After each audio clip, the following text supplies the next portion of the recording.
Why don't you give me a sign? This is Corinna Jane. The leaves are trailing along that shore. It's not your problem, it's mine. With her brand new single, Give Me a Sign.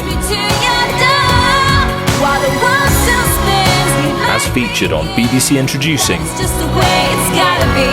Give me a sign about the things that we don't know. Why don't you give me a sign? Corinna Jane, Give Me a Sign. Out now. It's not your problem, it's mine.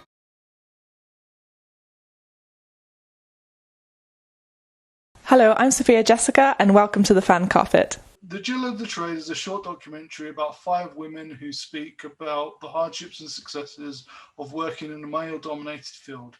Each woman is from a different continent, representing a separate trade.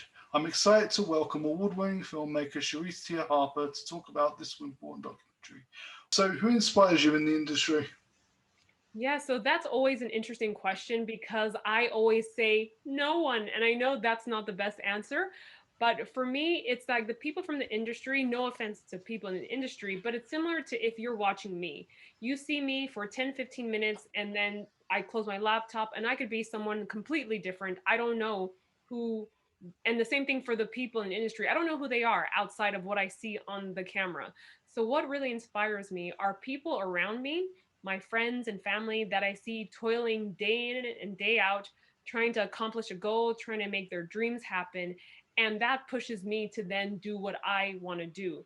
So in terms of the industry, I could watch a documentary or even a general fiction film, and I see a shot that was done, I see a camera that was used, I see the overall cinematography of a scene, and I say, oh, that's really cool. I want to do something like that. So I think it's just a variety of different aspects that inspire me to continue getting my things done. And it really is just listening and finding out new stories. That gets me excited. And I'm thinking, oh my gosh, I found this to be so interesting. I want other people to know about it too. And that's how I go forward. And then I also want to point out anything dealing with international development. I'm part of the United Nations Association. So having been a member with them since 2015 has really opened my eyes to things that I wouldn't have normally seen. So I think that also inspires me to keep going, finding out about these miraculous people, not just women, but people who are doing really inspirational things. That keeps me going because I really want to share their stories. Okay, awesome. So, what are you working on at the moment and looking forward to getting back to?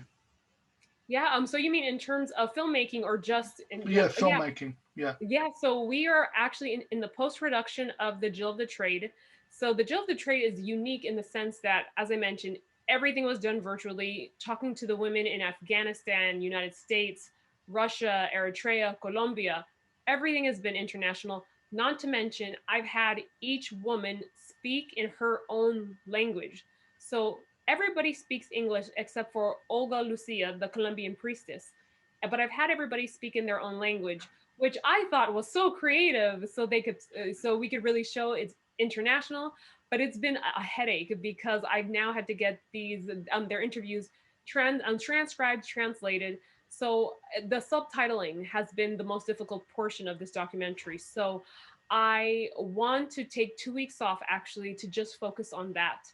So I guess the goal is just to finish the film. We're about 60% done, and I just need to tie up some loose ends. So I'm very excited about getting this done to have a premiere in the summer. Summer officially ends, what, September 22nd, 23rd-ish? So I really want to have it done before then. And that's the plan. And once I do that, taking a vacation. Right. Okay. Awesome. Awesome. And then once it's safer to do so, do you think you'll be going back to the bullfighting doc? Yes, for sure. Las Matadoras has been on the list since I would say 2016, 2017. It's been on the agenda for a long time. And I definitely would like to go back. That would be the next area that I go to after the Jill of the Trade is done. Okay. Did you get much of that one done before the lockdowns?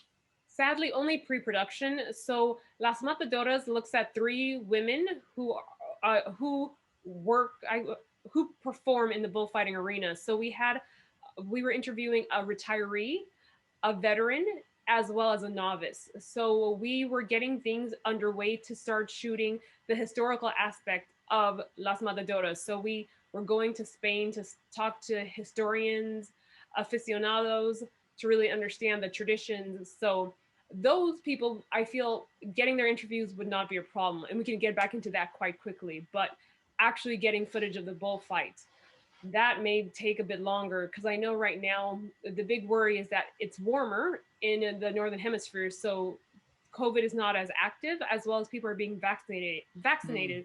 But what's going to happen in the winter? Yeah. Hopefully we can get a handle on this new variant, because that's kicking ass at the moment, isn't it? Yes, definitely in Europe, and yeah, in the UK. We haven't had. I'm not sure if there's been anything in the US, but things are open. People are moving about, but I know, yeah, the UK is tough right now. Oh, really, really hard. I think the Delta variant has made it over to America, but I don't think it's as Okay. widespread yet. Okay. Yeah. But Biden seems to have a handle on things, and his administration.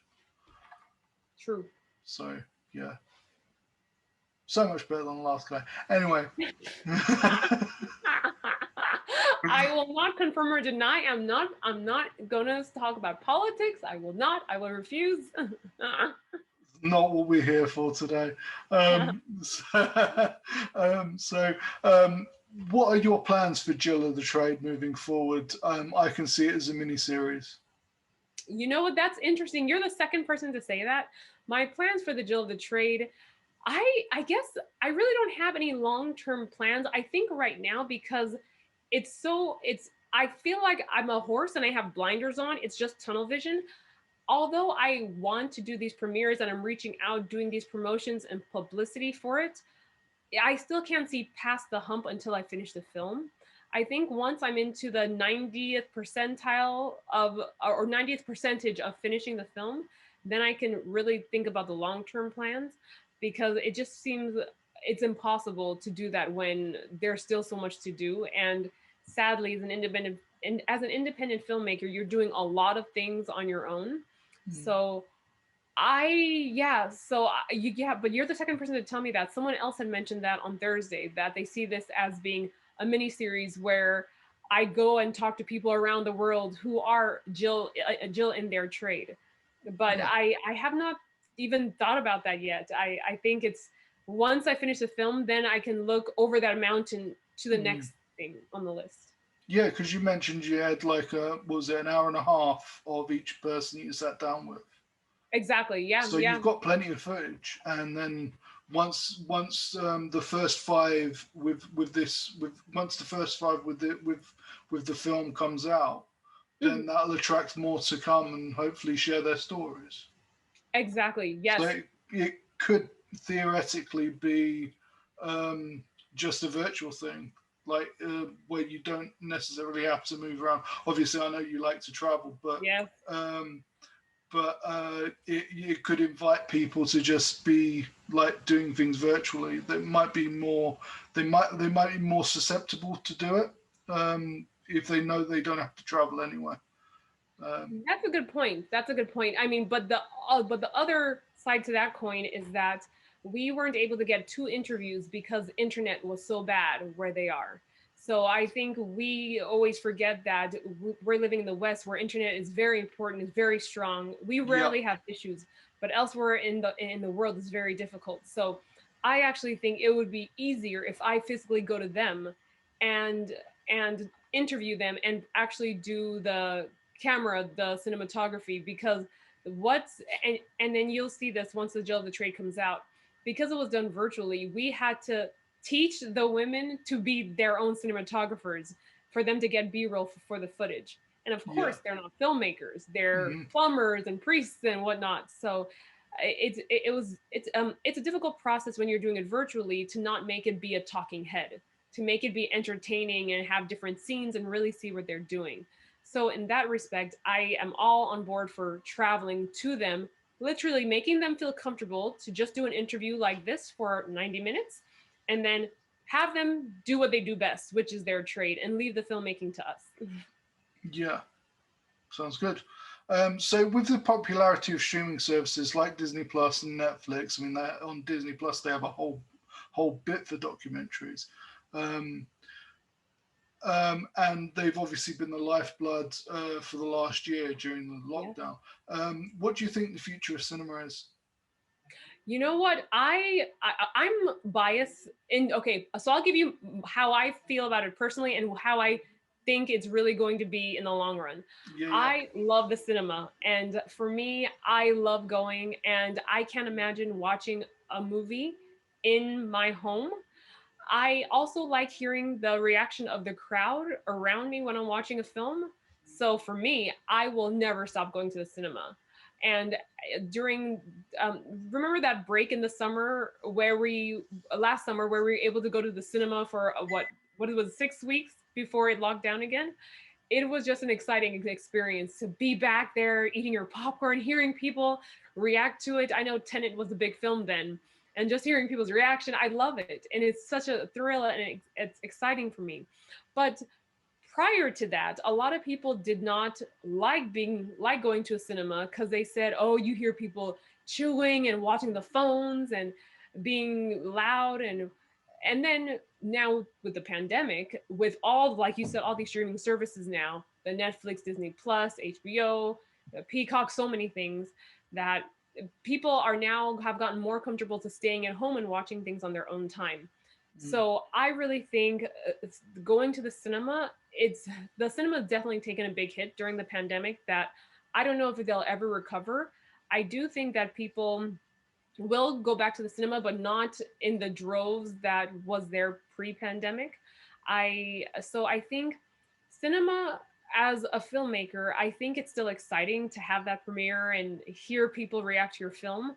But I think in the long run, having streaming services in the West, I'm going to specifically say the West, it will be a good idea, because then people can watch your film at home and do it off of their device that requires internet. But in other countries where, again, internet isn't that readily available, I think it's still very important to have it shown on the TV. So that's a big reason why I wanted the Jill of the Trade to be 22 minutes, because I really am looking at it in the international sector, not only the West, because I think that TV is still popular for a lot of people. Radio is as well. So internet, as much as we rely on it here, it's just not as easily accessible elsewhere.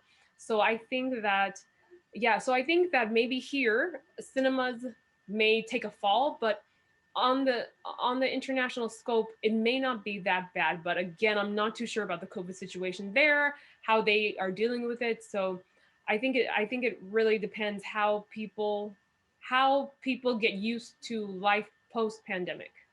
Yeah, absolutely. I'm looking forward to getting back to the cinema. I haven't gone back yet. Okay, you haven't gone. I haven't gone back yet, but I'm looking forward to it when I do. So where can we find you online and keep up with everything you're doing? Yes, so right now we are in the process of getting our YouTube channel sorted out, as well as the website. So the only way you can keep up to date is at Jill of the Trade. So that's the same handle for Twitter, Instagram, and Facebook, at Jill of the Trade. And just keep updated. Oh, and TikTok as well. But again, TikTok is not that good. But so keep updated with us. Within the next month, we're going to have things up on YouTube as well as the website. But in the meantime, social media, Twitter, Instagram, Facebook are the best ways to keep up to date with what's going on with us. Brilliant. Okay, well, thanks for joining me today. This has been incredible. It's always a pleasure to speak to you. And good luck with the film. And that 17 days that you're going to spend editing and everything else. I look forward to coming out of whatever you do next.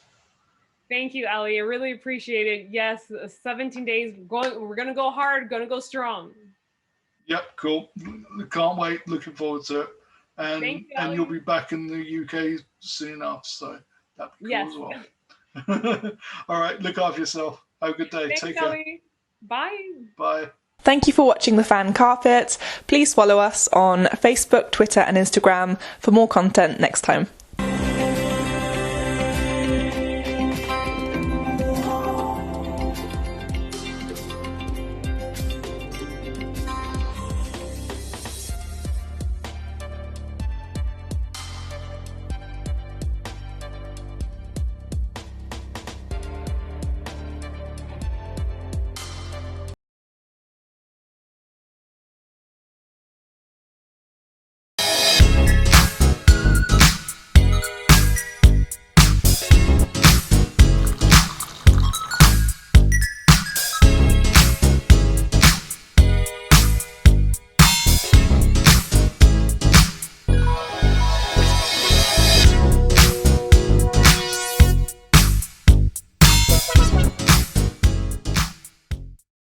I'm here on the largest of the Balearic Islands, Mallorca, with the turquoise waters of the Mediterranean Sea, beautiful mountainous landscape, the thriving city of Palma, quaint little market towns, a growing number of luxury hotels.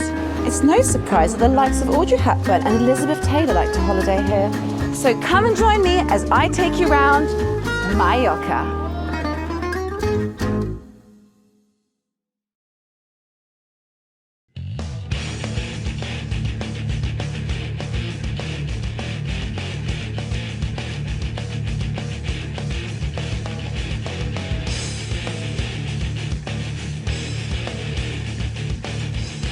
Thank you for watching The Fan Carpet. If you like this video, be sure to click that thumbs up button at the bottom of your screen. And also be sure to subscribe to the Fan Carpet YouTube channels. They're absolutely free and so much fun too. Be sure to check out the official website, thefancarpet.com. Also, you can follow us on Facebook, Twitter, and Instagram to stay up to date with reviews, competitions, the latest news, and so much more.